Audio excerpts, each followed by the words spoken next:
వెళ్ళేదను మీరు ప్రార్థనలో నుండి, నేను వెళ్ళేదను మీరు ప్రార్థనలో నుండి, దేవుని వాక్యమును పాటించుచుండుడి, దేవుని వాక్యమును పాటించుచుండుడి. నేను వెళ్ళుచున్నాను, దేవుని వాక్యమే మీ జీవాహారము, దేవుని వాక్యమే మీ జీవాహారము. ఎల్లప్పుడూ ధ్యానించి స్తుతించుచుండుడి, ఎల్లప్పుడూ ధ్యానించి స్తుతించుచుండుడి. నేను వెళ్ళుచున్నాను. నలుగురు ఎక్కడ కలసి ఉండెదరో, నలుగురు ఎక్కడ కలసి ఉండెదరో, నన్ను మరువాక ధ్యానించుచుండుడి, నన్ను మరువాక ధ్యానించుచుండుడి. నేను వెళ్ళుచున్నాను, నేను వెళ్ళేదను మీరు ప్రార్థనలో నుండి, నేను వెళ్ళేదను మీరు ప్రార్థనలో నుండి, దేవుని వాక్యమును పాటించుచుండుడి, దేవుని వాక్యమును పాటించుచుండుడి. నేను వెళ్ళుచున్నాను.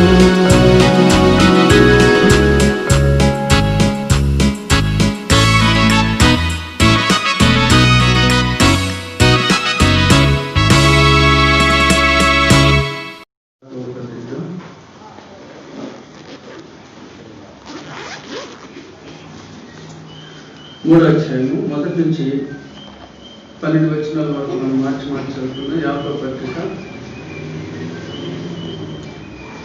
3వ అధ్యాయం.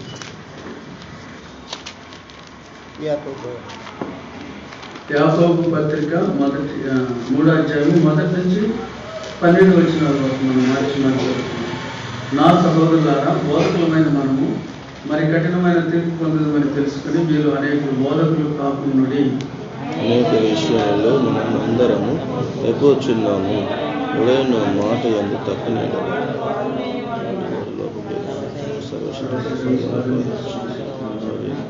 మూడవ వచనం, గుర్రములు మనకు లోబడుటకై నోటికి కళ్ళెము పెట్టి వాటి శరీరం అంతా త్రిప్పుదము కదా. ఓడలను కూడా చూడు, అవి ఎంతో ఎక్కువై పెనుగాలికి కొట్టుకుని పోవడము, ఓడ నడుపువాని ఉద్దేశించుకుంటుంది. అలాగనే నాలుగు కూడా చిన్న అవయవమైనను బహుగా ఆదిపడను, ఎంత కొంచెం నిప్పు ఎంత విస్తారమైన పెట్టను. నాలుక అగ్ని నాలుకమున అవయవములలో ఉంచబోయేను. పాప ప్రపంచమై సర్వ శరీరం యొక్క మాలిన్యాన్ని కలిగించవచ్చు, ప్రకృతి చైతన్యకు చిచ్చు పెట్టిన అది నరకం చేత చిచ్చు పెట్టబడింది.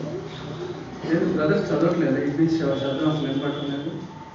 ఏం బ్రదర్ స్వరాజ్ బ్రదర్ చదవట్లేదు లేదా? బైబిల్ అది గట్టి చదవాలి కదా, అసలు సౌండే రావట్లేదు. జాన్ బ్రదర్, స్వరాజ్ బ్రదర్, కిలోమన్ బ్రదర్ గట్టి చదవాలి. ఎన్నో వచ్చింది ఇప్పుడు? ఎవరు చదవాలి? నేనేనా?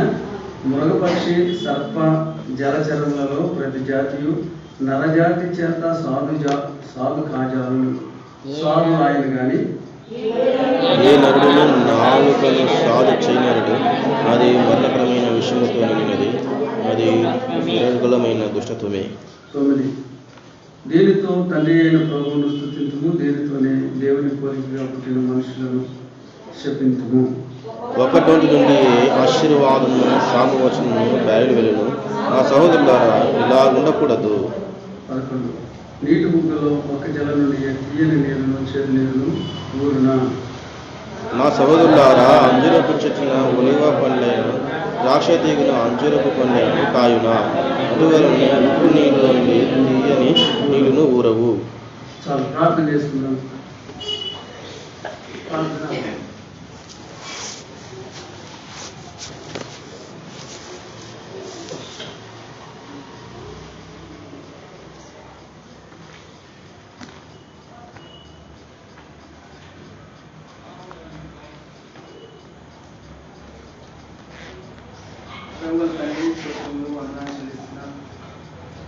ఈ రాత్రికాల సమయంలో బైబిల్ స్టడీ కొరకు వాళ్ళని సంప్రదించింది. మీ ప్రేమను బట్టి వందనాలు చేస్తున్నాం. మరి ఆశ్రయించి నిలబడుతున్నాను దాసులను జ్ఞానం లేని వారిని లేని వారిని ఎదుర్కొండి. దేవాన్ని స్వరాన్ని వినిపించండి. మీ నాన్ని కనబరచండి. ప్రజలకు ప్రత్యక్షండి. ఆత్మ స్వాతంత్రం తెచ్చండి. బయట నుంచి వచ్చే శబ్దాలన్నింటినీ అరికట్టండి. మీ మెల్లని స్వరాన్ని వినిపించి నేను ఆమెను చేసుకున్నాను. ఈ సమయంలో దీవెనకరంగా చేయమని యేసుక్రీస్తు వారి స్తుతించి ప్రార్థించి వేడుకుంటున్నాం తండ్రి.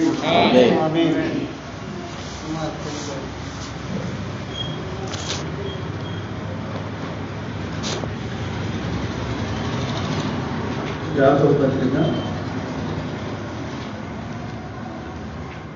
బైబిల్ స్టడీ కొరకు యాకోబు పత్రిక 3వ అధ్యాయంలో మనం ఇది సంఘంగా మనం కూడుకున్నప్పుడు ఆది కాండం చెప్పుకుంటా ఉన్నాం. ఈ బైబిల్ స్టడీ యాకోబు పత్రిక ఎక్కడ నుంచి చేసిందంటే ఆన్లైన్ పరిచర్లో మనం బైబిల్ స్టడీకి యాకోబు పత్రిక చెప్తూ వచ్చాం. ఇప్పుడు మీకు ఎన్ని అధ్యాయాలు ఉన్నాయి? 3, 4, 5 అధ్యాయాలు. ఈ 5 అధ్యాయాలు మరి ప్రవచితమైతే దేవుడు వీటన్నిటిని కూడా మనకి వివరంగా చక్కగా బయలుపరిచినట్లుగా వీటి కొరకు మనం ప్రార్థన చేద్దాం. యాకోబు ఎవరు అంటే యాకోబు ఎవరు? యాకోబు పత్రిక మనం చదువుకుంటుంది. యాకోబు ఎవరంటే యేసు ప్రభు యొక్క తమ్ముడు.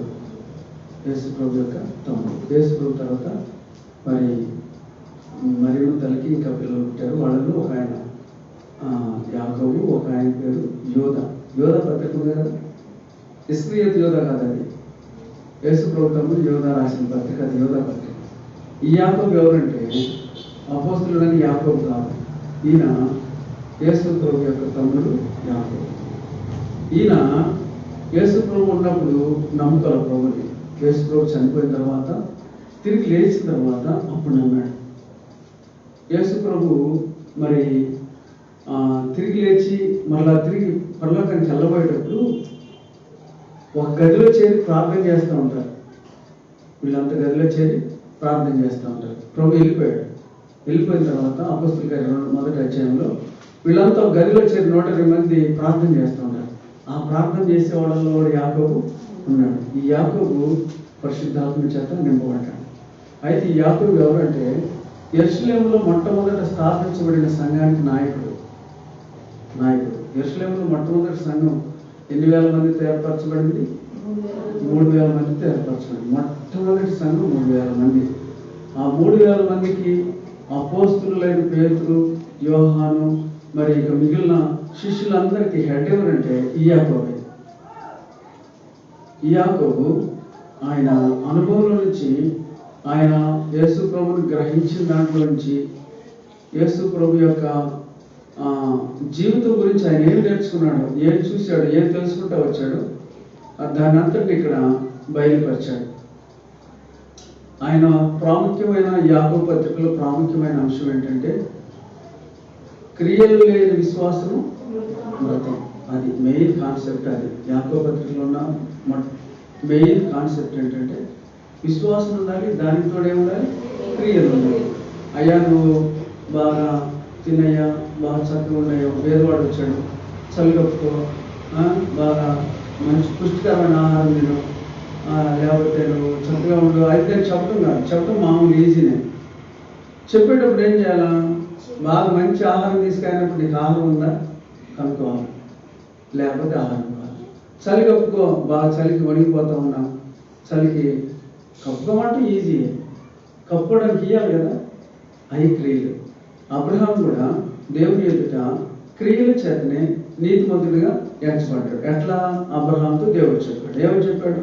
నీ కుమారుడు ఒక్కడైన కుమారుడు నాకు బలి అర్పించు అని చెప్పాడు. సరే, వెంటనే తీసుకుని వెళ్ళి బలి అర్పించడానికి కట్లు పెంచి కట్ల మీద కత్తెత్తేశాడు. ఇస్సాకును చంపడానికి కత్తెత్తాడు. అది క్రియ. అంతటి క్రియను నడిపించింది ఏంటి? తనలో ఉన్న విశ్వాసం. విశ్వాసము ప్లస్ క్రియ ఈక్వల్ టు దేవుని స్నేహితుడు. విశ్వాసము ప్లస్ క్రియ ఏమైంది? దేవునికి స్నేహితుడిగా ఏర్పరచబడ్డాడు. 2వ అధ్యాయం, యాకోబు పత్రిక 2వ అధ్యాయం. 2వ అధ్యాయం 22 నుంచి మనం చదువుతాం. విశ్వాసము అతని క్రియలతో కూడా కార్యసిద్ధి కలిగజేసేననియు, క్రియల మూలంగా అతని విశ్వాసము పరిపూర్ణమైనదనియు గ్రహించుచున్నాము కదా. కాబట్టి అబ్రహాము దేవుని నమ్మెను, అది అతనికి నీతిగా ఎంచబడెను అను లేఖనము నెరవేర్చబడెను. మరియు దేవుని స్నేహితుడని అతనికి పేరు కలిగింది. విశ్వాసము ప్లస్ క్రియ ఏం చేసింది? దేవునికి స్నేహితుడు చేసింది. ఇప్పుడు నేను ఒక ప్రశ్న అడుగుతాను.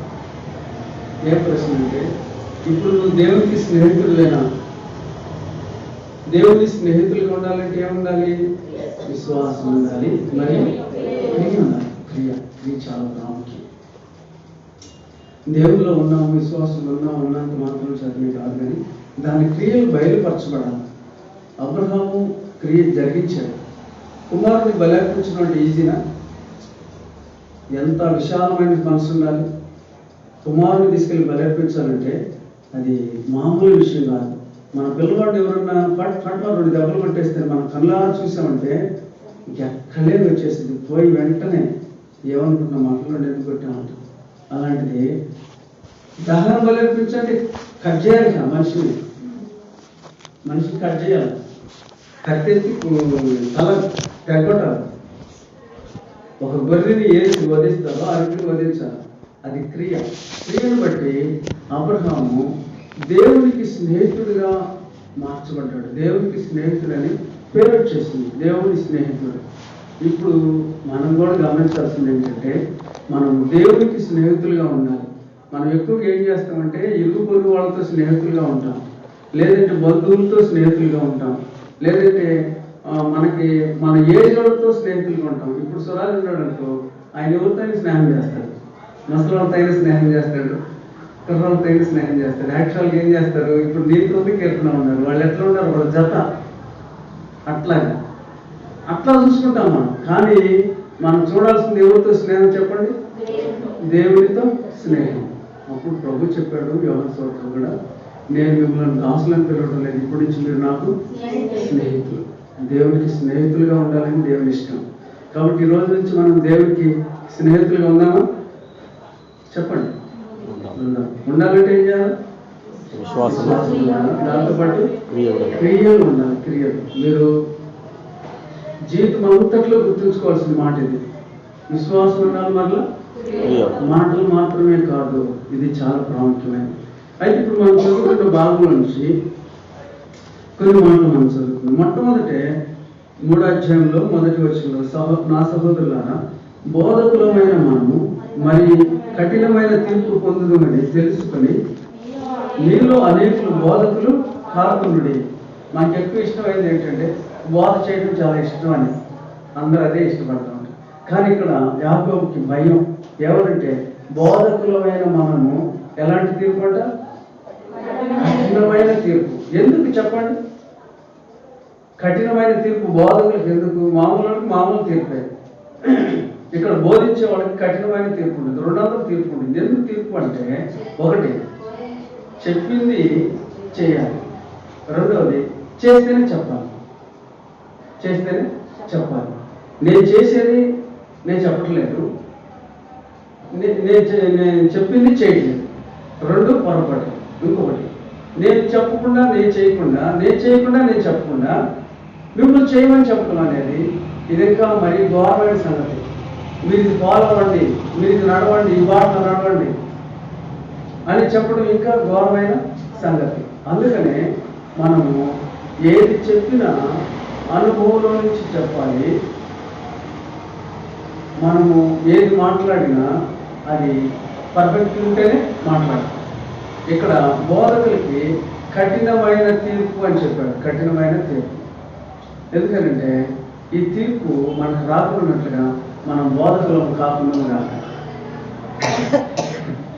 ఎందుకంటే బోధకులైతే ఎలాంటి తీర్పు అంట? నేను ఇది చదువుతుంటే దేవా ఏడు ప్రభు నన్ను మొదట్లోనే ఆపేశారు. ఇక్కడ మొదటి వచనంలోనే ఆ బ్రేక్ పడిపోయింది. ఎట్లా అంటే ప్రభు మళ్ళా తలంపించాడు. దేవుడు తను ఏర్పరచుకున్న వారికి, తను పిలిచిన వారికి తన నోట ఏముంచుతాడు? తన మాట ఉంచుతాడు. ఇర్మియాతో చెప్పాడు. ఏమని చెప్పాడు? నీ నోట నా మాటలు ఉంచుతున్నాను. ఎందుకు చెప్పాడంటే నువ్వు నా మాటలు ప్రకటించాలి కాబట్టి నీ నోట నా మాటలు ఉంచుతావు. అయితే మరి అట్లా దేవుడు పిలిచి దేవుడు పలకమన్న మాట పలికితే అది సంఘానికి వినేవాళ్ళకి అంతటికీ క్షేమం కలుగుతుంది. అట్లా కాకుండా మరి ఏదో మాట్లాడాలి, ఏదో వినిపించాలి నేను కూడా అని వినిపిస్తే అది నష్టం జరుగుతుంది. అందుకనే కొన్ని మాటలు దీంట్లోంచి మనం చూద్దాం. మత్తయి సువార్తలో నుంచి కొన్ని మాటలు చూద్దాం. మత్తయి సువార్త 23 అధ్యాయం. మత్తయి సువార్త 23 అధ్యాయం మొదటి వచనం మనం చదువుకున్నాం. మత్తయి సువార్త 23 అధ్యాయం మొదటి వచనం. జన సమూహములతో తమ శిష్యులతోనూ ఇట్లా నేను శాస్త్రులను పరిసయ్యులను మోసపీఠం ముందు కూర్చుండేవారు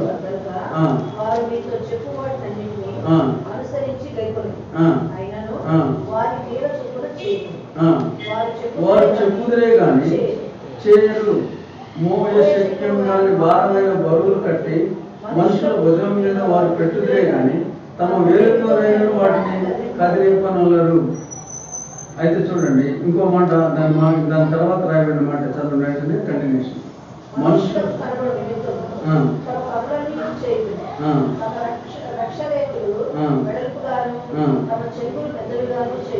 చాలు. వీళ్ళు ఎవరు అంటే కనబడాలని చూసేవాళ్ళు. వీళ్ళు ఏం చేస్తారంట, వాక్యాన్ని చెప్తారంట కానీ చేయరు. మోయ శక్యం కానీ బరువులన్నీ మీద పెడతారంట కానీ ఏలుతోనైనా కూడా వాళ్ళు కదిలించలేరంట. వేలుతోనైనా కనీసం వాడు మోస్తూ ఉన్నాడు, కనీసం హెల్ప్ ఒక అట్లా చిక్కినేళ్ళని ఒకరు అడ్డం పెడతామంటే అడ్డు కూడా అడ్డు పెడతారు.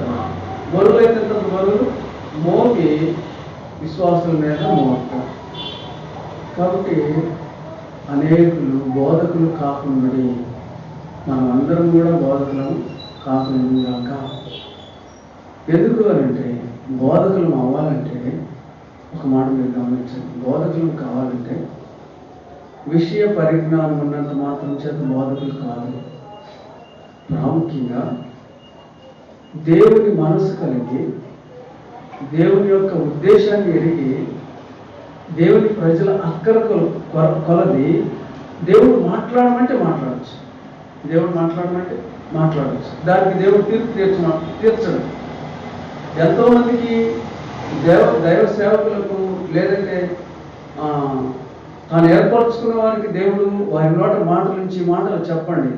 మేము ఒకసారి ఇక్కడ మేము చెప్పాలనుకున్నది చెప్పలేము. నిలబడిన తర్వాత దేవుడు వర్తమానాన్ని మార్చేస్తాడు. ఎట్లా మరి ఆ మాటలు వస్తాయంటే తెలియదు. ఇది గ్రహింపు లేదు. దేవుడే తన ఏర్పరచుకున్న దాసుని నోట తన మాటలు ఉంచుతాడు. అందుకనే ఇర్మియా గ్రంథంలో ఏం చెప్పాడంటే, నేను చాలా మందికి చెప్తున్నాను, మరి చాలా మంది నేను మాట్లాడమనుకున్నానే మాట్లాడుతున్నారు, నేను పంపించకుండానే వెళ్ళి వాళ్ళు మాట్లాడుతున్నారు. వీళ్ళ వల్ల నష్టం జరుగుతుంది. నేను ఒక మాట చెప్తాను. నాయుడుపేటలో నేను ఉన్నప్పుడు 2011లో నాకు ట్రాన్స్ఫర్ అన్నారు. ఓకే, ట్రాన్స్ఫర్ ప్రార్థన చేస్తా ఉంటే దేవుడు నాతో మాట్లాడుతున్నాడు. ఏమనంటే, సరే నువ్వు కథలు ఓకే రైట్, వెనక వచ్చే వాళ్ళ గురించి చెప్తా ఉన్నాడు. ఏమని చెప్తున్నాడంటే, నేను వారిని పంపించలేదు, వారి నోట నా మాటలు ఉంచలేదు, నేను వాళ్ళని పంపించలేదు, వారి నోట నా మాటలు ఉంచలేదు అని ఈ మాటలు నాకు దినపాఠంలో వస్తూ ఉన్నాయి. నాకు చాలా బాధ అనిపించింది. నేను అక్కడ ఉన్న పెద్దలతో కూడా పంచుకున్నాను. ఏంటని ఇట్లా వస్తూ ఉంది, దేవుడు ఇట్లా మాట్లాడుతున్నాడంటే, నిజంగానే నేను చెప్తున్న పిల్లల ఆ సంఘంలో పంపించబడిన సేవకుడు సంఘం అంతటిని పాటు చేసి ఇప్పుడు ఎంతమంది ఉన్నారంటే 15-20 మంది కంటే ఎక్కువ లేదు. మేము వచ్చేటప్పుడు 120 మంది. అంత బలంగా ఉన్న సంఘము ఈనాడు విచ్ఛిన్నం అయిపోయింది. కారణం ఏంటంటే, దేవుడు చెప్పాడు, నాతో చెప్పాడు, స్పష్టంగా చెప్పాడు, వారి నోట నా మాట ఉంచలేదు, నేను వారిని అసలు పంపించడం లేదు. ఏం చేస్తున్నారంట, పంపించకనే వారు పరుగులెత్తి వచ్చుతున్నారు. వారు ఏం చేస్తున్నారంట, పంపించగానే పరుగులెత్తి వస్తున్నారు. చూడండి ఇర్మియా గ్రంథం 14 అధ్యాయం. ఇర్మియా గ్రంథం 14 అధ్యాయం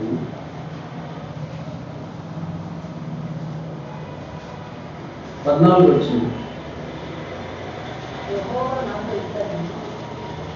ఇర్మియా గ్రంథం 14 అధ్యాయం 14 వచ్చిన యెహోవా నాతో ఇట్లా నేను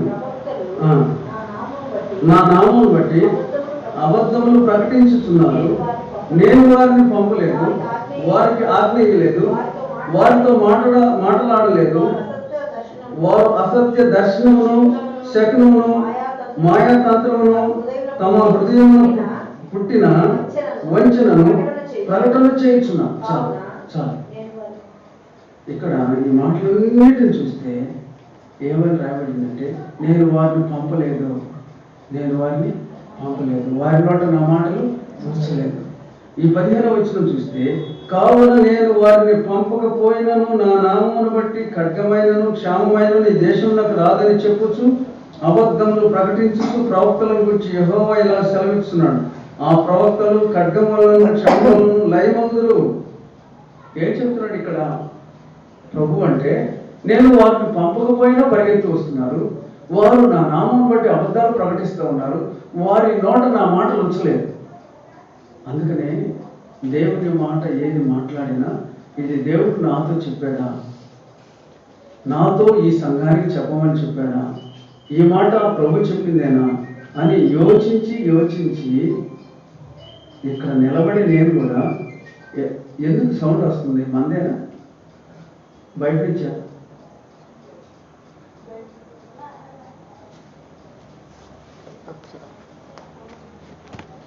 సైలెంట్లో పెట్టుకోండి అన్న.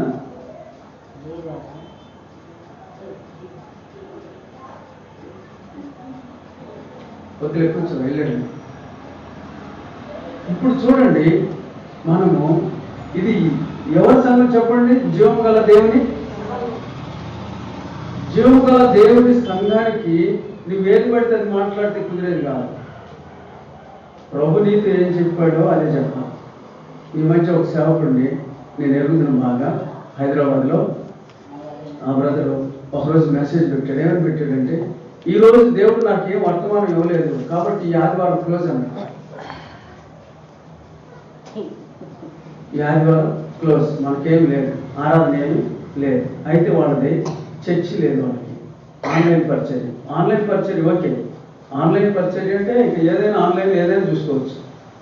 కానీ నాకు ఆ పిల్లలను చూసి నాకు చాలా ముచ్చటేసింది. ఎందుకంటే ఆయన చాలా బాగా వాక్యాన్ని బాగా పంచుకుంటాడు, చాలా వండర్ఫుల్ యవనస్తుడు. అయితే నిజాన్ని చెప్పాడు. ఏమని చెప్పాడంటే, దేవుడు ఈరోజు ఇంతవరకు నాకేం వర్తమానం ఇవ్వలేదు కాబట్టి ఈరోజు వర్తమానం ఏం లేదు, ఇంకా మీరు ఆన్లైన్లో ఏమైనా చూసుకోండి అని చెప్పాడు. నాకు ఆ మాట చాలా బాగా నచ్చింది. దేవుడు ఇస్తేనే చెప్తాడు పిల్లలు, యవనస్తులు. ఆయనకి 25-26 సంవత్సరాలు ఉంటాయి, లేదంటే 30 లోపు ఎంతనైనా. అంటే దేవుడు ఇచ్చిన మాట సంఘానికి క్షేమాన్ని కలిగిస్తుంది.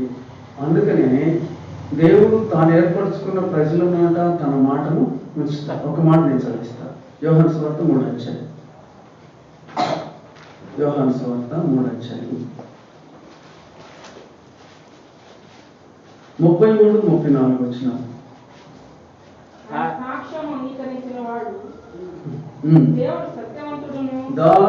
దేవుడు సత్యవంతుడను మాటకు దేవుడు తాను పంపిన వానికి కొలత లేకుండా ఆత్మను అనుగ్రహించును కనుక ఆయన దేవుని మాటలే పలుకును. దేవుడు తాను పంపిన తన సేవకుడికి ఏమిస్తాడంటే కొలత లేని ఆత్మనిస్తాడు. పంపించేటప్పుడు కొలత లేకుండా ఆత్మనిస్తాడు. నువ్వు వెళ్ళు, ఇదిగో ఇక్కడ హెబ్రోన్ సంఘం ఉంది, ఇక్కడికి వెళ్ళు, ఇదిగో ఇక్కడ బేతేల్ సంఘం ఉంది, అక్కడికి వెళ్ళు, ఇక్కడ యెరూషలేము సంఘం ఇక్కడ ఉంది, అక్కడికి వెళ్ళు, అదిగో అక్కడ సియోను ఉంది, వెళ్ళు, ఆ ప్రజలకి మాట కావాలి అని పంపించేటప్పుడు దేనితో నింపుతాడైనా?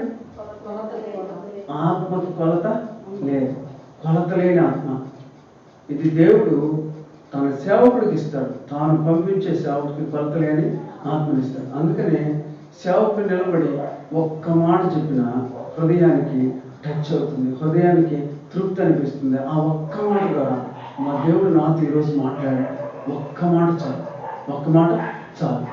దేవుడు పంపించకుండా, దేవుడు మాట్లాడకుండా, దేవుని చేత ఏర్పరచబడకుండా అనేక మంది కూడా బోధ చేస్తారు. ఆ బోధ మరి దేవుడు ఆత్మచేత నింపబడినప్పుడే సంఘానికి క్షేమం కలుగుతుంది. అందుకనే మనలో అనేకులము ఏం కాకూడదంట? బోధకులము కాకూడదు. బోధకులము కాకూడదు. బోధకులమైతే ప్రజలు బాధకులు అవుతారు. ఏమవుతారు? బాధకులు. మనం బోధకులమైతే ప్రజలు బాధకులు అవుతారు, బాధపడిపోతారు. ఏమనుకుంటారంటే ఇట్లా గీరుతారు అనమాట. అదే గుర్తు. ఇంకెనక మీరు చూస్తా ఉంటారు.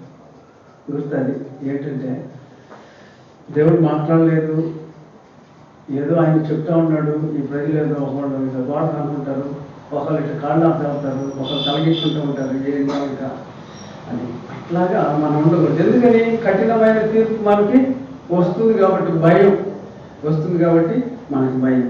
కాబట్టి ఈ రోజున మనం ఒక మాట నేర్చుకున్నాం. ఏం మాట అంటే, దేవునికి స్నేహితులుగా ఉండాలంటే ఏముండాలి? ప్లస్ క్రియ ఉండాలి. మనకు దేవుడు మాట్లాడమని మనలో ఉంచినప్పుడే ఆ మాట మాట్లాడాలి. సంఘంలోనే కాదు, ఇక్కడ నిలబడే కాదు, ఇతరులతోనైనా సరే, ఇరుగు పొరుగు వారితోనైనా సరే ఏ మాట మాట్లాడాలో కూడా దేవుడు ఇస్తాడు. ఇప్పుడు మన ఇంట్లో ఏదైనా మీటింగ్ జరుగుతుంది అనుకోండి, పక్క వారిని పిలవాలంటే పిలిచి వారికి ఏదైనా నేర్పించాలి, ఏదైనా మాట్లాడాలంటే కూడా అది కూడా దేవుడు చెప్తేనే చేయాలి. అప్పుడే మేలు కలుగుతుంది, అప్పుడే క్షేమం కలుగుతుంది. మనం ప్రార్థన దేవుడి దగ్గర కనిపెట్టుకుని, ప్రభా వీళ్ళని పిలవాలి అనుకుంటున్నా ప్రభా, మరి వీళ్ళని పిలిచి వాళ్ళకి దేవుడి వారికి అందిస్తే మంచిదని తలంపు వస్తూ ఉంది. ప్రభా పిలవమంటామంటే పిలువమ్మంటే పిలవాలి, వదిలేమంటే వద్దాగా. ఒకసారి దైవజనులు భక్సింగ్ గారు ఇట్లానే సో అంత చెప్పి సాయంత్రానికి కాళ్ళు ఇచ్చుకుంటే ఇంటికి వచ్చి పడ్డాడంట. ఒక చిన్న గది దాంట్లో తోలుపడిపోయి ప్రభా ఈరోజు ఒక ఆత్మను నాకు దొరకలేదు, ఎవరు ఇచ్చినా కానీ చేత్కరించాను, ఎవరి దగ్గరికి వెళ్ళినా నన్ను యాక్సెప్ట్ చేయలేదు, నీ వాక్యాన్ని తీసుకోలేదు అని అంటే దేవుడు అన్నాడంటే ఎవరు పోమన్నాడు నిన్ను అన్నాడు.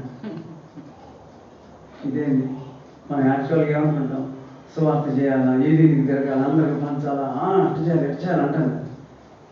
అది కూడా దేవుడు చెప్తే పోయినప్పుడే మేలు జరుగుతుంది. దేవుడు పొమ్మంటే పోవాలి, నువ్వు వెళ్ళు, నేను నీకు తోడై ఉంటా, నన్ను వెంబడించు, అనేకమైన మరి మనుషులు బట్టి జాగ్రత్తలు చేస్తా అని ప్రభు మాట్లాడినప్పుడు మనం అడిగేస్తే ఆశీర్వాదం. కాబట్టి మనం ఈరోజు నేర్చుకునే అంశం ఏంటంటే, దేవునికి స్నేహితులుగా ఉండి విశ్వాసంలో స్థిరంగా ఉండాలా. క్రియల విషయంలో ఇప్పటి నుంచి మనం అభ్యాసం చేసుకోవాలి. క్రియల విషయంలో మనం ఇప్పటి నుంచి ఏం చేయాలి? అభ్యాసం.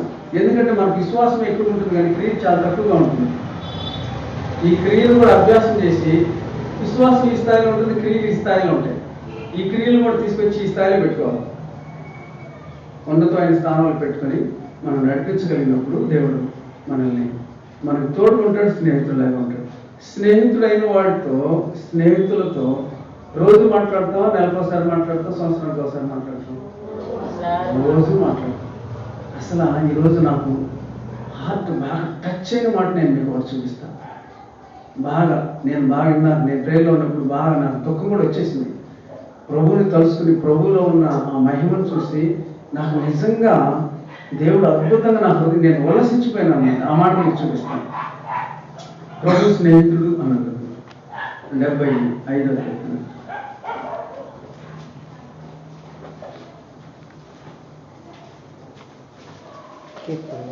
75వ కీర్తన. 75వ కీర్తన మొదటి వచనాన్ని అందరం చదువుదాం. అందరం గట్టిగా చదువుదాం, చదవకుండా ఎవరు ఉండదు. 75వ కీర్తన. దేవా, మేము నీకు కృతజ్ఞతాస్తుతులు చెల్లించున్నాం, నీవు సమీపంలో ఉన్నామని కృతజ్ఞతాస్తుతులు చెల్లించు. ఈ మాట నీవు నాకు సమీపంగా ఉన్నావని నీకు నేను కృతజ్ఞతాస్తుతులు చెల్లిస్తున్నాను. ఎక్కడున్నాడంటే ఆయన సమీపంగా ఉన్నాడు. సమీపంగా అంటే ఎక్కడి నుంచి నడుచుకుంటే అడుగులోకి వెళ్ళామనుకోండి, సమీపంగా ఉంటాడా లేదా?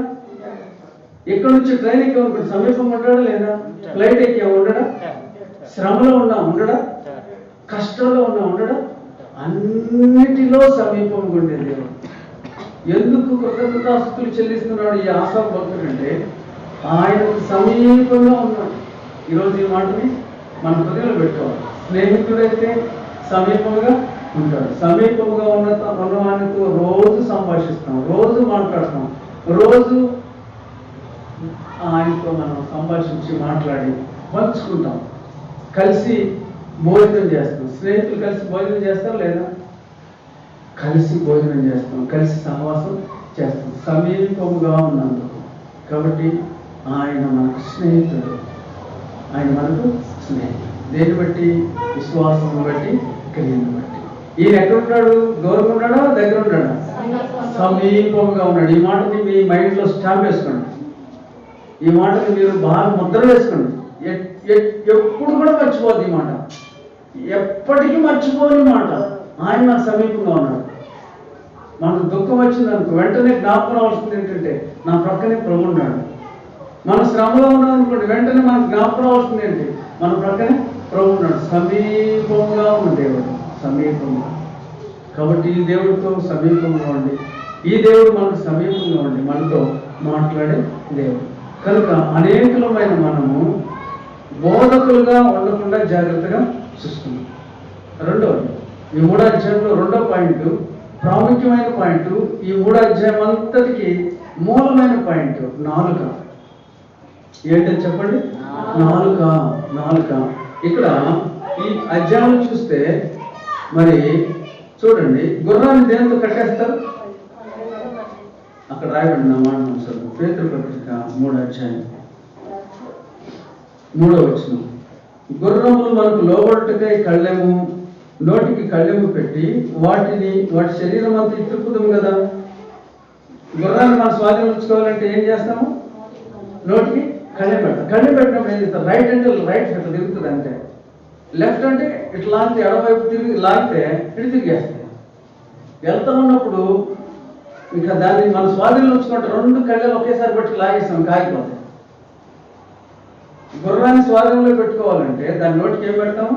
కళ్ళెం పెట్టుకున్నాం. ఈ గుర్రం మనకు లోపడుతుందా లేదా? ఈ మధ్య నేను చూసా, సింహాలు కూడా లోపడుతున్నాయి. సింహాలు కూడా మనిషికి ఒక మాస్టర్ ఉన్నాడు సర్కస్లో, ఇంత కర్ర తీసుకున్నాడు, సన్న కర్ర, అది గాండ్రిస్తూ ఉంది. సింహం మింగేస్తున్నట్టుగా వస్తుంది. కర్ర తీసుకుని ఆయన మాట్లాడతా ఎల్లు ఎల్లు అని కర్ర తీసుకుని అది ఒక త్వరగా ఉంది, ఇట్లా జలిపించగానే వీళ్ళు అక్కడ పేట ఉంది, పేట మీద నిలబడింది సింహం. చేతిలో ఉన్న దాన్ని చూసి దాన్ని లోపరుచుకున్నాడు. ఏనుగు లోపడుతుందా లేదా? మోకరించంటే ఖచ్చితంగా మోకరిస్తుంది ఏనుగు, లేకుంటే లేస్తుంది. నీళ్లు తీసుకుని నాకు పొయ్యి నీళ్లు అంటే ఆ నీళ్లు తీసుకుని ఆ పొలంలో తీసుకుని నీళ్లు పోసేస్తుంది. అది కూడా లోపడుతుంది. గుర్రాలు లోపడతాయి. అన్ని ఓడ అది దిక్సూచిని బట్టి, చుక్కాడిని బట్టి అది లోపడుతుందంట. ఎంత పెద్ద ఓడైనా సరే చుక్కాడిని బట్టి అది లోపడుతుంది. మనిషికి అన్నీ లోపడుతున్నాయి, కానీ లోబడినది ఈ శరీరంలో ఒక చిన్న అవయవం. ఏంటది? చిన్నదే, అంతే ఉంది, అంతే. వాళ్ళకి కొంతమందికి ఇక్కడ దాకా వస్తుంది దెయ్యంలాగా. ఎప్పుడన్నా ఒకసారి మరి అంటే యూట్యూబ్లో చూస్తూ ఉంటే ఎప్పుడన్నా ఇట్లా 4 చేస్తే ఇక్కడ దాకా వస్తుంది. నిజమో పట్టుకో మరి తెలియదు. ఈ 4 చిన్నదే, కానీ దీనివల్ల ఎంత నష్టం జరుగుతుందంటే, ఈ 4 వల్ల ఏం జరుగుతుంది? నష్టం జరుగుతుంది. ఒక చిన్న అగ్గిపుల్ల ఎంత ఉంటుంది? ఎంత ఉంటుంది? దానికి ముందు చివరిలో ఎంత ఉంటుంది? ఒక 3 మిరియా ఉంటుంది కదా, మిరియా గింజ, మిరియాల్లో ఒక గింజ ఉంటుంది, అనుకుంటే ఒక చిన్న మిరియా అంతే. అది ఏం చేసిందంటే అడిగినే ఒక చిన్న మిరియం లాంటి అగ్ని అంతే చిన్నదే ఏం చేస్తుంది? అడిగిని తగలబెట్టేస్తుంది. ఈ శరీరంలో అవయవాలలో మరీ చిన్నదైన ఈ నాలుక ఏం చేస్తుందంటే సమస్తాన్ని అగ్నిలాగా నాశనం చేస్తుంది. ఇంకోటి ఏంటంటే, ఈ 4 దేవుడు నీకు ఇచ్చాడు. ఎందుకు ఇచ్చాడు? ఇది అన్నం తినడానికి ఇదే, రుచి చూడడానికి ఇదే, మాట్లాడడానికి ఇదే, అంతేనా? నేను మింగాలంటే 4 కూడా ఉండాలి. 4 లేకపోతే మింగలేదు కదా. రుచి చూడాలంటే 4. ఈ 4తోనే దేవుడిని స్తుతిస్తామంట. ఈ 4తోనే మనుషుని శపిస్తామంట, శపిస్తాం. అందుకని ఇక్కడ చెప్పింది ఏంటంటే నాలుకను నీ స్వాధీనంలో ఉంచుకో. నీ నాలుకను స్వాధీనంలో ఉంచుకో. నాలుక స్వాధీనంలో లేదు అంటే అగ్ని రగులుకున్నట్లే లెక్క. అగ్ని రగులుకున్నట్లే లెక్క. నాలుక స్వాధీనంలో ఉంచుకోవాలి. ఈ నాలుక అగ్నిలాగా ఉంటుందంట. చూడండి, యాకోబు పత్రిక 3వ అధ్యాయం. యాకోబు పత్రిక 3వ అధ్యాయం 7వ వచనం 8వ వచనం. మృగ, పక్షి, సర్ప, జలచరములలో ప్రతి జాతియు నరజాతి చేత సాధు రాజాలను సాధు ఆయన కానీ ఏ నరుడు నాలుగును సాధు చేయనేరడు.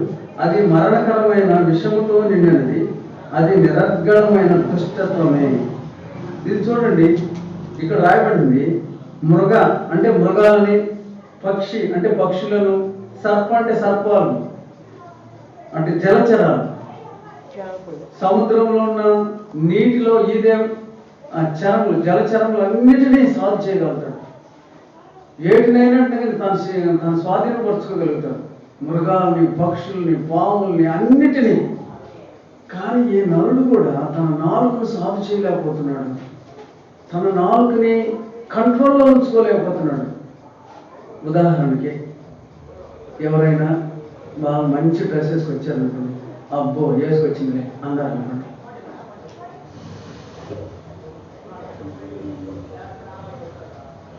ఇటు పక్క దీనికి దీనిలా అన్నారు. ఏమైపోతుంది? ఈ నోటి మాటలు ఏంటి? 2 మాటలే చాలే అంటే కూడా చాలు. ఈ నాలుక అన్నిటినీ స్వాధీనం చేసుకుంటున్నాడు మనిషి. మృగాన్ని స్వాధీనం చేసుకుంటున్నాడు, పాముని స్వాధీనం చేసుకుంటున్నాడు. పాముని ఒక ఆయన ఇక్కడ కనిపించుకుంటున్నాడు. అదేంటి మరి నన్ను నా దిగిన ఎడబొట్టు లాగించుకుంటున్నాడు, చేతి కనిపించుకుంటున్నాడు. పాముల్ని ఆడిస్తున్నాడు, లేకపోతే లేస్తుంది, ఎత్తెత్తులు వేస్తుంది, కింద పడుతుంది, ఆడమంటే ఆడుతూ ఉన్నాడు. వాటిని కూడా స్వాధీనంలో పెట్టుకున్నాడు. పులుల్ని, సింహాల్ని, ఏనుగుల్ని అన్నింటినీ, గుర్రాలని, ఓడల్ని అన్నింటినీ తన కంట్రోల్లో పెట్టుకుంటున్నాడు. ఈ నాలుక దీన్ని ఏమంటారంటే నరం లేని నాలుక అంటారు. యాక్చువల్ ముక్కలేదు నాలుగు తెలియదు, కింద ఉంది కదా, మా గుంటూరులో అంటారు. ఈ నాలుగు ఎన్ని అబద్ధాలు ఆడుతుందండి, ఎన్ని మాటలు మాట్లాడుతుంది, కాని మాటలు ఎన్ని మాటలు మాట్లాడుతుంది. ఈ నాలుగుతోనే ప్రభావం మా సమీపంగా ఉన్న దేవానికి స్తుతులు, స్తోత్రాలు ప్రభావ. నన్ను కాపాడుతున్న ప్రభావ, నన్ను రక్షించే ప్రభావ, నీ ప్రేమ ఎంత గొప్పది ప్రభావ అని మనం ఈ నాలుగుతోనే దేవుణ్ణి, ప్రభుని స్తుతిస్తున్నాము. దేవుని పోలికగా పుట్టిన నరుని ఇదే నాలుగుతో శపిస్తున్నాం. ఎంత ఘోరమైంది. అందుకని నాలుకను మన స్వాధీనంలో ఉంచుకోవాలి. నాలుగు స్వాధీనంలో లేకపోతే అబద్ధాలు వస్తాయి లేదా? ఏమని వస్తాయి. అది ఇక మనం చెప్పాల్సిన పర్లేదు.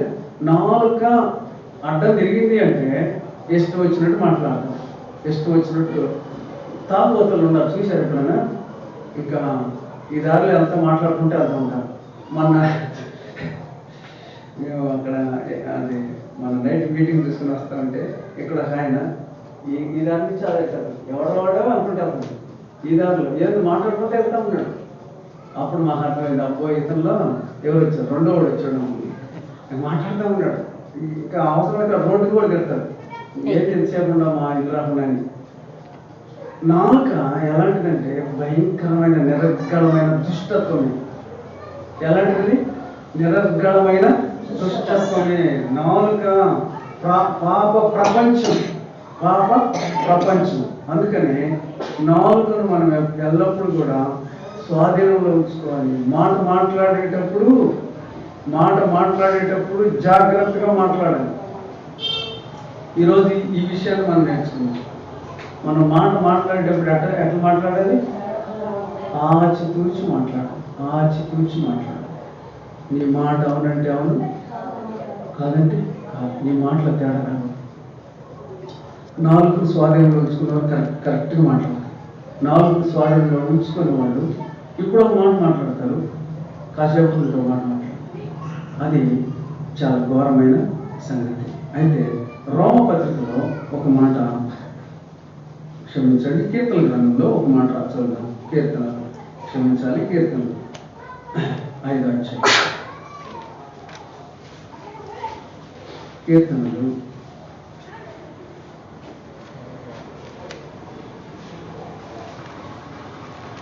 5వ అధ్యాయం 9వ వచనం.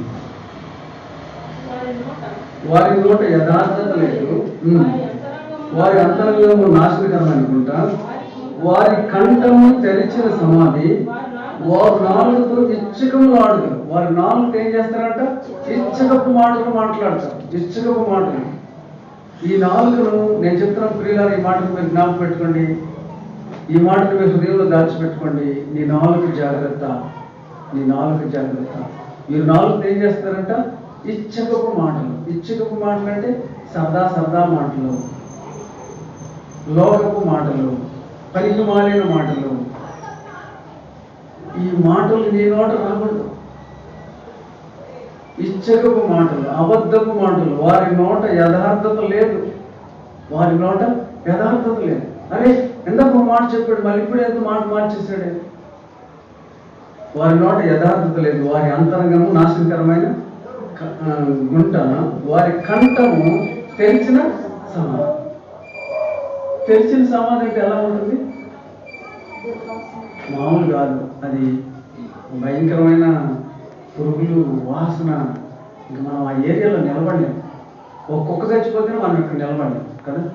లేదా దీంట్లో అక్కడక్కడ ఎలుగులు చచ్చిపోతాం, ఎలుగులు చచ్చిపోయి అంటే కూడా మనం ఉండలేము. అలాంటిది సమాధి అట్లా తెరిస్తే దాంట్లోంచి భయంకరమైన వాసన వస్తుంది. వారి నాలుగు చెడిపోయినప్పుడు, వారి నాలుగు వారి స్వాధీనంలో లేనప్పుడు వారి కంఠం ఎలా ఉంటుందంటే తెరిచిన సమాధిలాగా ఉంటుంది. అందుకనే నాలుగును స్వాధీనంలో ఉంచుకో. నాలుగును ఎట్లా బట్టి అట్లా వాడుకోవద్దు. అది దేవుడు నిన్ను స్తుతించడానికి ఇచ్చింది, దేవుడు ఇచ్చిన ఆహారాన్ని రుచి చూడడానికి ఇచ్చింది, దేవుడు నీకు ఇచ్చిన ఆహారాన్ని మింగడానికి ఇచ్చింది. అంతేగాని దాని ద్వారా ఇతరులను దూషించడానికో, శపించడానికో, లేదంటే అనేకమైన ఇచ్చకపు మాటలు మాట్లాడేదానికి దేవుడు నీకు ఆ నాలుగు ఇవ్వలేదు. నీ నాలుగు దేవుడు ఇచ్చిన ఒక అవయవం. అది లేకపోతే నీ జీవితంలో సమస్తం క్లోజ్. ఒక ఆయనకంట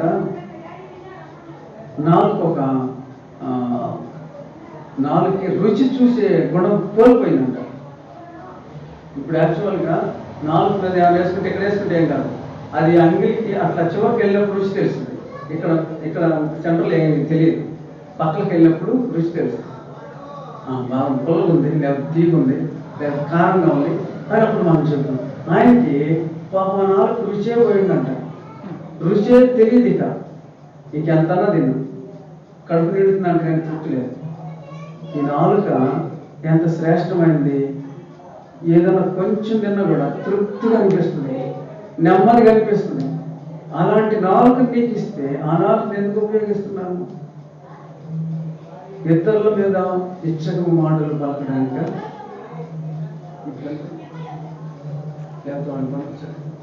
ఇక్కడే మాట్లాడుతున్నాను.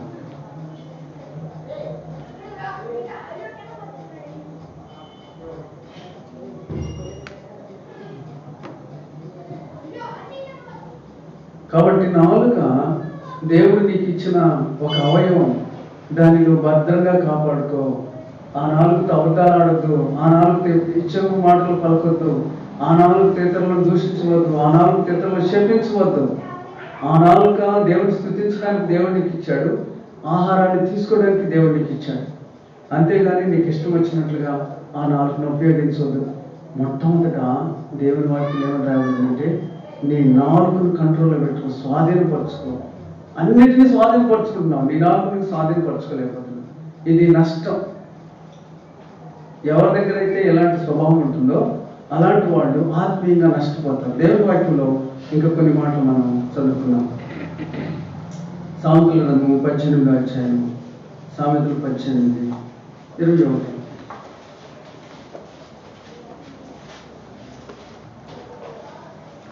సామెతలు 18:21.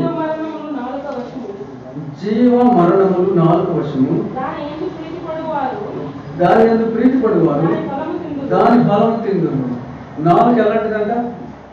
జీవ మరణములు దేని వశము? నాలుగు వశము. ఈ నాలుగుతో ప్రేమ కలిగిన మాటలు మాట్లాడచ్చు, ఈ నాలుగుతోనే ఎదుటి వారిని రెచ్చగొట్టేటట్లుగా మాట్లాడచ్చు, ఈ నాలుగుతోనే ఎదుటి వారిని కుంగిపోయేటట్లు చేయవచ్చు, ఈ నాలుగుతోనే దేవుణ్ణి ఘనపరచవచ్చు, ఈ నాలుగుతోనే ఇతరులను దూషించవచ్చు. అందుకని జీవ మరణములు దేని వశము?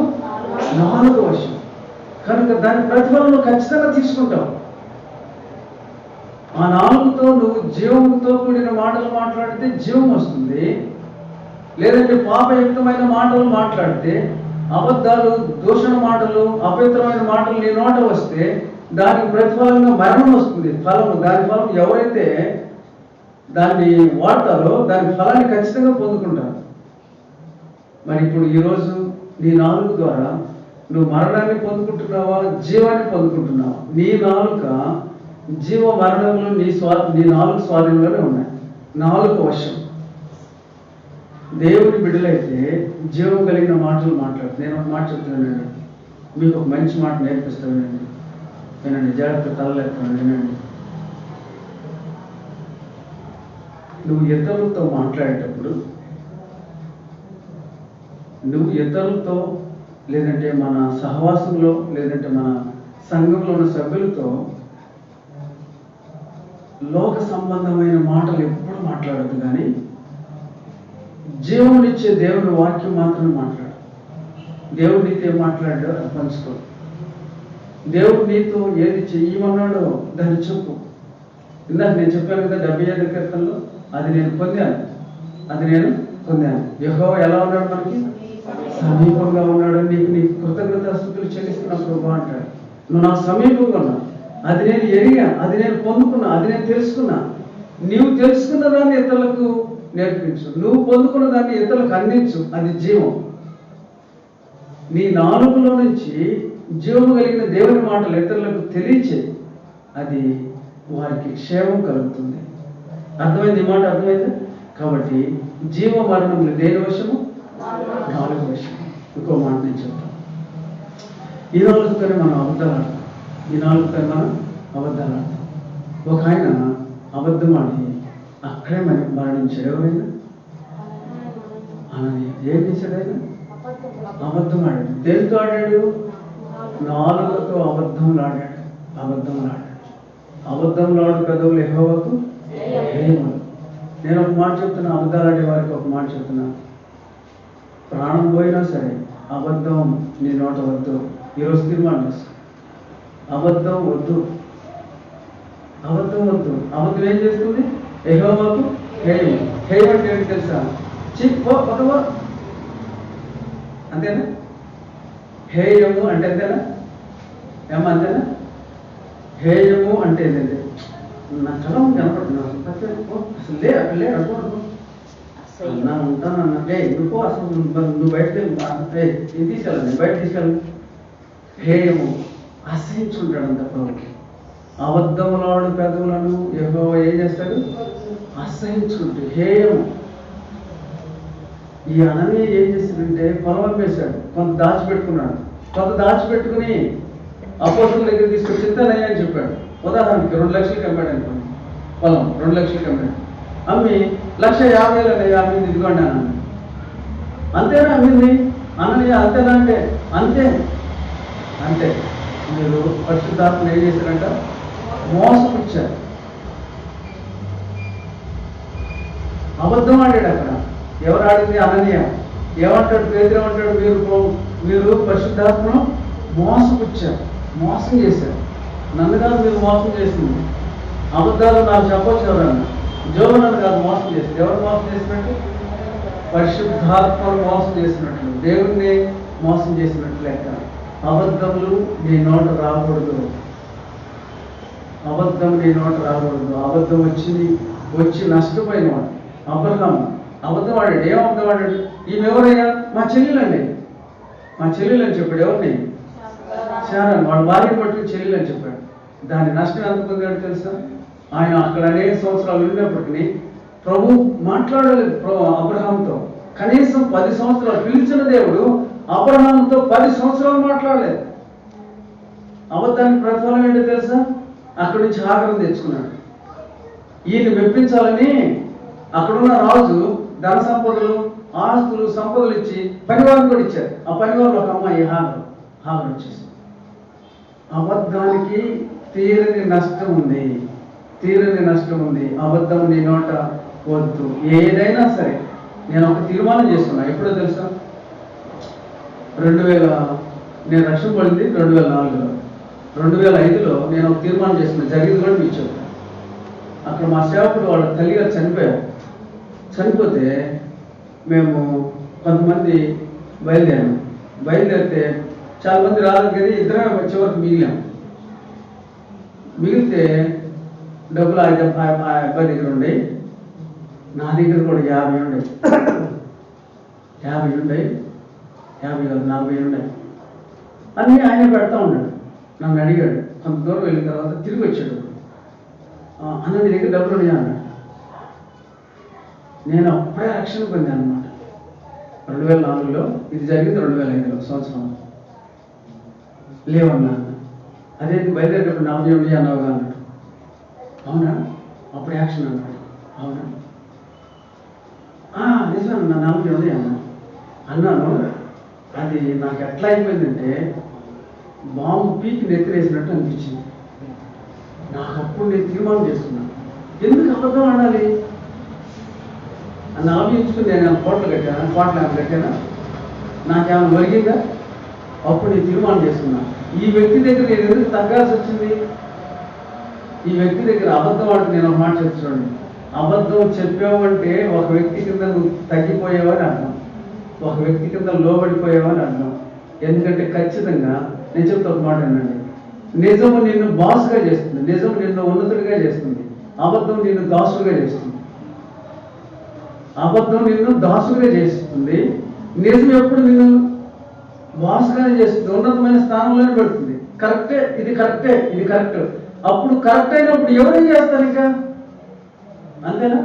అబద్ధం చెప్తే, అబద్ధం అంటే ఖచ్చితంగా నేను దాసుని చేస్తుంది. ఎందుకంటే తెలుసా, వీడికి నిజం తెలిసిందేమో, వీడికి నిజం తెలిసింది, ఇదే కాదు, వీడికి నిజం తెలిసిందేమో, ఖచ్చితంగా తెలిసింది. నేను చెప్తున్న ఒక మాట నేను, దేవుని బిడ్డలు అబద్ధం ఆడితే ఒక రోజు కాకపోయినా ఒక రోజు ఖచ్చితంగా తెలిసిందే లేదు. ఖచ్చితంగా దేవుడు బయట పెడతాడు వాటిని, మనం బయట పెట్టాం. దేవుడు ఏం చేస్తుంది? వాటిని బయట పెట్టేస్తాం. కానీ ఇప్పుడు మనం గమనించాల్సింది ఏంటంటే, అబద్ధమాడి అనన్య నష్టపోయాడు, అబద్ధమాడి అబ్రహాము నష్టపోయాడు. మన జీవితాలు అది ఉండకూడదు. ఈ నాలుగును మనం కంట్రోల్ చేసుకోలేమా?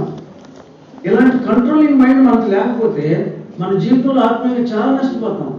ఈ నాలుగుతో ప్రభువుని స్తుతించాం, ఈ నాలుగుతో ప్రభువుని కనపరచాం, ఈ నాలుగుతో ప్రభుని ఎంతో ఉన్నతంగా ఆరాధించాం.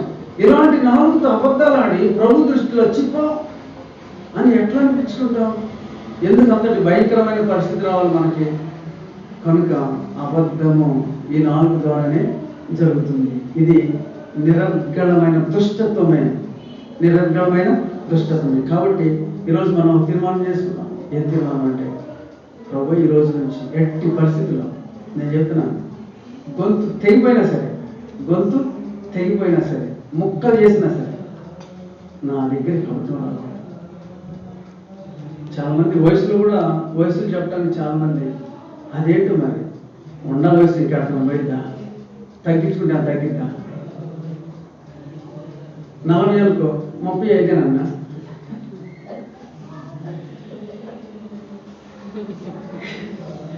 అంటే 35 వయసు వస్తుందా? నేను ఎప్పుడేమనుకుంటాను తెలుసా, నేను పెద్ద షాపుల్లో కనపడాలి, గౌరవమైన స్థానంలో ఉండాలి, కాబట్టి నేను ఎక్కువ ముసలి లాగా ఉండాలనుకుంటాను.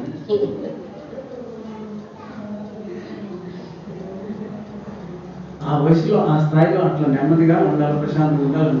అట్లా కాదు 45, 35. అది కూడా తప్పే కదా. నేను కూడా చెప్పా, అది ప్రాబ్లం.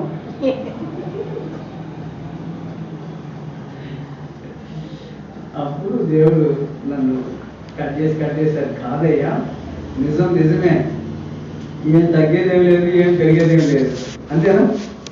కాబట్టి ఈ నాలుక నిరర్గళమైన దుష్టత్వమే. ఆ దుష్టత్వంలో ఎవరు కూడా పడిపోకూడదు. మనం అస్సలు దాని వైపే మలగదు. కాబట్టి ఈ నాలుగును మనం స్వాధీనం చేసుకోలేకపోతున్నాం. ఏమని రాయబడిందంటే ఆ మాట మరొకసారి చదువు. యాకోబు పత్రిక 3వ అధ్యాయం. యాకోబు పత్రిక 3వ అధ్యాయం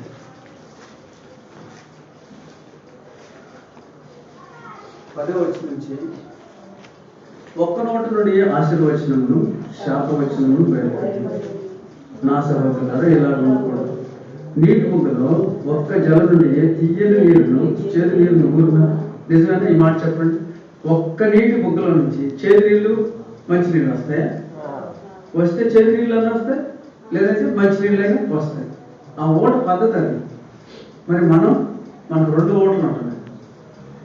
మనలో 2 ఓట్లు ఉన్నాయి. ఇదే నాలుగుతో ప్రభుని స్తుతిస్తున్నాం, ఇదే నాలుగుతో ప్రభువు పోలిన మనిషిని మనం ఏం చేస్తున్నామంట? శపిస్తున్నాం. కాబట్టి మన నాలుక జాగ్రత్తగా ఉంచుకోవాలి. ఇక్కడ రాయబడిన ఈ మాట కూడా మనం చదువుదాం. 12వ వచనం. నా సహోదరులారా, అంజూరపు చెట్టును ఒలీవ పండ్లైనను ద్రాక్ష తీగను అంజూరపు పండ్లైనను కాయన అటువలే ఉప్పు నీళ్ళలో నుండి తీయని నీళ్ళు ఊరవు. ఉప్పు నీటి బావిలోంచి తీయని నీళ్ళు రావు. అంజూరపు చెట్లు ద్రాక్ష పండ్లు ఫలిస్తాయా? ఇప్పుడు మామిడి చెట్టు ఉంది, జాంకాయలు కావాలని అక్కడ ఎదుగుతామా? మామిడి చెట్టు దగ్గరికి పోయి జాంకాయలు కావాలని దొరుకుతాయా? అట్లానే తీయని ఓటలో తీయని నీళ్ళే వస్తాయి, ఉప్పు నీళ్ళ ఓటలో ఉప్పు నీళ్ళే వస్తాయి. ఆ నీళ్ళు ఈ నీళ్ళు రావు. మరి మనలో ఎందుకు 2 నీళ్ళు వస్తున్నాయి? ప్రభు అంటే ప్రేమ, ప్రభు అంటే ఎంత స్తుతిస్తాం, ప్రభు అంటే ఎంతో ప్రార్థన చేస్తాం. అదే నోట్లోంచి అబద్ధాలు ఎట్లా వస్తాయి? అదే నోట్లోంచి ఇతరులు ఎట్లా మాట్లాడతాం? అదే నోట్లోంచి ఇచ్చుకపు మాటలు ఎట్లా వస్తాయి?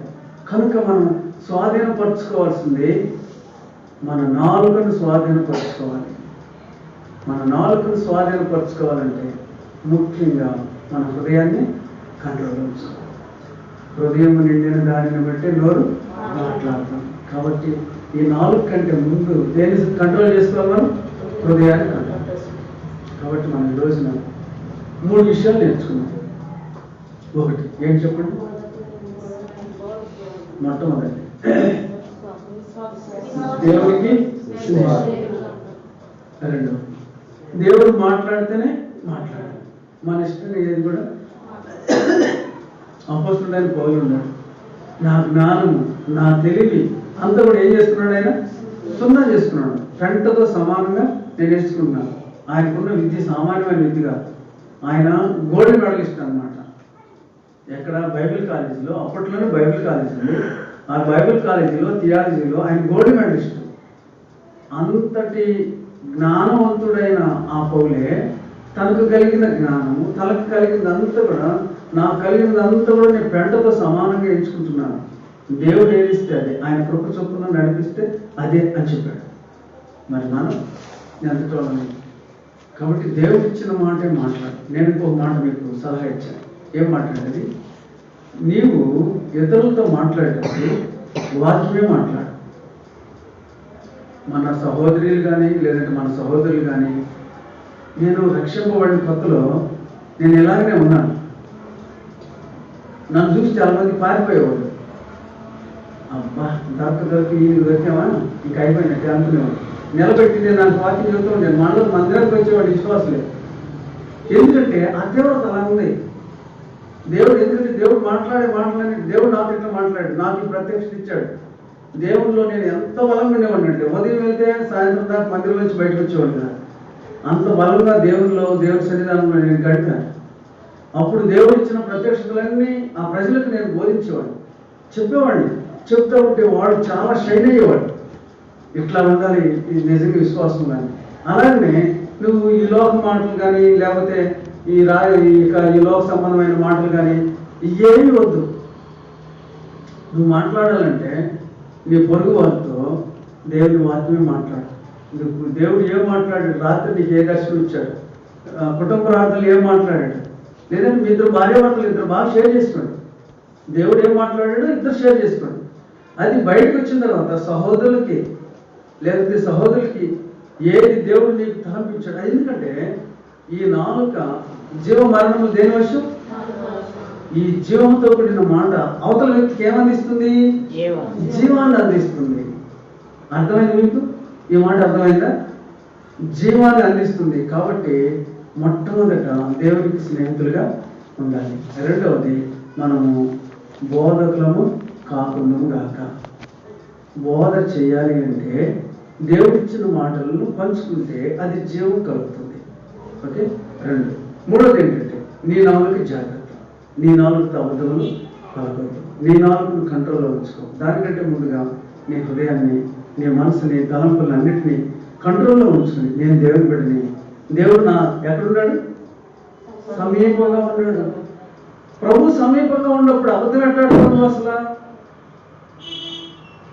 ప్రభు నీ పక్కన ఉన్నాడు కదా, ప్రక్కనున్న ప్రభువుని వదిలిపెట్టి ఆయన ముందే అబద్ధాలు చెప్పేస్తే, ఆయన ముందే ఇచ్చిన మాటలు మాట్లాడితే, ఆయన ముందే నువ్వు అనేకమైన విషయాలు మాట్లాడుతూ ఉంటే దేవుని దృష్టిలో నువ్వు ఎలా కనబడతావు? హేయుడు, అబద్ధములు ఆడుతాడు యెహోవాకు హేయుడు. కాబట్టి మనం నేర్చుకున్నాం. ప్రియులారా, నేను చెప్తున్న క్రైస్తవ జీవితం అంటే అయిపోయింది. ఈ కోర్స్ కంప్లీట్ అయింది. ఇప్పుడు చింటూ ఉన్నాడు, బీటెక్ కంప్లీట్ అయిపోతుంది ఈ సంవత్సరం మే అయిపోయింది అనుకుంటాడు. ఈ క్రైస్తవ జీవితానికి అంతం లేదు. ఇక ఎప్పుడో తెలుసా? మన మరణమే. మన మరణం వరకు, ఆయన రాకడ వరకు మనం నిత్యం విద్యార్థులమే. చెప్పే నేను కూడా ఇక్కడ అంత పరిపూర్ణ లేదు. నేర్చుకుంటూ ఉండాలి. మనం విద్యార్థులం. ప్రతిదినం నేర్చుకుంటూ ఉండాలి. అభ్యాసం చేస్తున్నాం. నేర్చుకోవాలి, అభ్యాసం చేయాలి, వినాలి, అభ్యాసం చేయాలి. అలా చేసినప్పుడే మనం దేవునిలో పరిపూర్ణంగా ఎదగలుగుతాము. కనుక దేవునితో సహవాసం కలిగి ఉండాలంటే విశ్వాసం ఉండాలి, ఉండదు, క్రియలు ఉండాలి. అలాగనే నీ నోటిలో నుంచి ఇతరులకు ఏ మాటలు పోవాలా? జీవపు మాటలు వెళ్ళాలి. జీవాన్ని ఇచ్చే మాటలు వెళ్ళాలి. కృంగదీసే మాటలు కానీ, భయపెట్టే మాటలు కానీ, కలవరపరిచే మాటలు కానీ ఉండకూడదు. ధైర్యపరిచే మాటలు ఉండాలా, జీవం ఇచ్చే మాటలు ఉండాలా. ఇంకా నువ్వేమి దాని గురించి భయపడద్దు, ఎలాంటి మాటలు రావాలా. ఎందుకంటే ప్రియులారా, నేను చెప్తున్నా, ఒక ధైర్యపు మాట, ఒక్క మాట అవతల వ్యక్తిని, కుంగిపోయిన వ్యక్తిని, ఇంకా నా వల్ల కాదు అని చతికిల పడిన వ్యక్తి కూడా నీ మాట లేపుతుంది. నీ మాటకు అంతటి శక్తి ఉంది. నీ మాటలో అంతటి శక్తి ఉంది. అది నీ మాట కాదు, దేవుడు ఇచ్చిన మాట. నీ మాట అయితే శక్తిని అవ్వదు. నీ మాట కుంగదీస్తుంది. నీ మాట కాదు, దేవుని మాట ఇతరులకు ఏం చేస్తుంది? పడిపోయిన వాడిని కూడా లేపుతుంది, కుంగిపోయిన వాడిని కూడా లేపుతుంది. లేపుతుంది, ధైర్యపరుస్తుంది, వెన్ను తడుతుంది మాట. నీ మాటకి అంతటి శక్తి ఉంది. కాబట్టి జీవ మరణంలో నాలుగు వశము. ఆ నాలుగును జీవాన్ని ఇచ్చే మాటలకే ఉపయోగించాలి. కాబట్టి ఈ నాలుగు మనం కంట్రోల్ ఉంచుకుందాం.